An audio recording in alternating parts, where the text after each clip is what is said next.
নমস্কাৰ।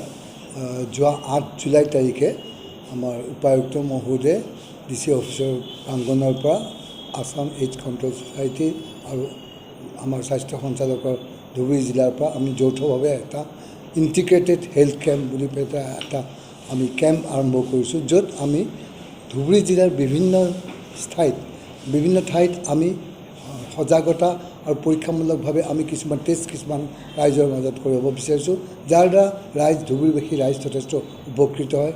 বিভিন্ন ৰোগ যেনেধৰণৰ hepatitis B, hepatitis C, HIV, blood pressure চোৱা, ছুগাৰটো চোৱা, আৰু তাৰোপৰি আমাৰ পৰ্টেবল এক্সৰে মেচিনৰ দ্বাৰা বুকুৰ এক্সৰে কৰোৱা, বিনামূলীয়াকৈ স্বাস্থ্যসেৱা আৰু ছেক্সৰ যৌথ উদ্যোগত আমি শুভাৰম্ভ কৰিছোঁ এই প্ৰক্ৰিয়াটো।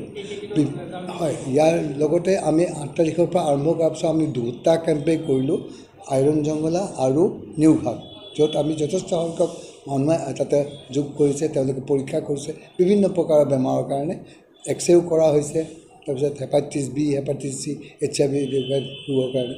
তাতে আমি দেখা পাইছোঁ যে বিভিন্নজনৰ শৰীৰত সংক্ৰমণ ৰোগ হেপাটাইটিছ B, হেপাটাইটিছ C আৰু HIVৰ দৰে ভয়াৱহ বিজয়ৰ আমি বহুত কেইজন পজিটিভ কেছ আমি তাতে নতুন হিচাপে পাইছোঁ।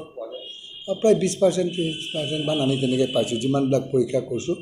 আমাৰ ধুবুৰী জিলাত কি হয়, ড্ৰাগ আসক্ত বহুতো আমাৰ নতুন যুৱ প্ৰজন্ম আছে, যোনে ড্ৰাগছৰ প্ৰতি আসক্ত হৈ পৰিছে, আৰু তেওঁলোকে ইনজেক্টেবল ড্ৰাগছ, IDU বুলি কয়, ইনজেক্টেবল ড্ৰাগ ইউজাৰ্ছ বুলি কওঁ। তাৰমানে এজনে এটা বেজি ল'ব, ড্ৰাগছটো গাত ল'ব, শৰীৰত লৈ ইজনে গ্ৰুপত বহি থকা ইজনক দিব। এনেকৈ যদি তেওঁৰ দেহত HIV পজিটিভ আছে, তেতিয়াহ'লে তেওঁলোকে ইজনৰ পৰা সিজনে গোটেই গ্ৰুপটোৰ মাজত এইডছ বেমাৰটো সংক্ৰমণ হয়। তেওঁলোকে যেতিয়া ঘৰলৈ গুচি যায়, তেওঁলোকৰ যদি পৰিবাৰ থাকে, পৰিবাৰ তাতো হ'ব পাৰে, বা ল'ৰা ছোৱালী লৈ যাব পাৰে, বা এনেকৈ ধৰণৰ গোটেই সমাজখন আমাৰ কলুষিত হৈ পৰিব। সেইকাৰণে আমি পাব্লিক এৱাৰনেছৰ কাৰণে আমি এই প্ৰক্ৰিয়াটো আমি আৰম্ভ কৰিছোঁ, যাতে ৰাইজ সজাগ হৈ পৰে।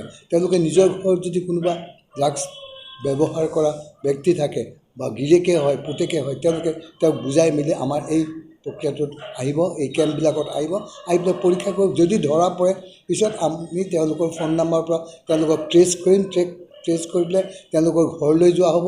ঘৰলৈকে ঘৰৰ বাকী মেম্বাৰখিনিকো আমি পৰীক্ষা কৰোঁ, যাতে তেওঁলোকৰ তাত গৈছে নে নাই যোৱা সেইটো আমি প্ৰমাণ কৰোঁ।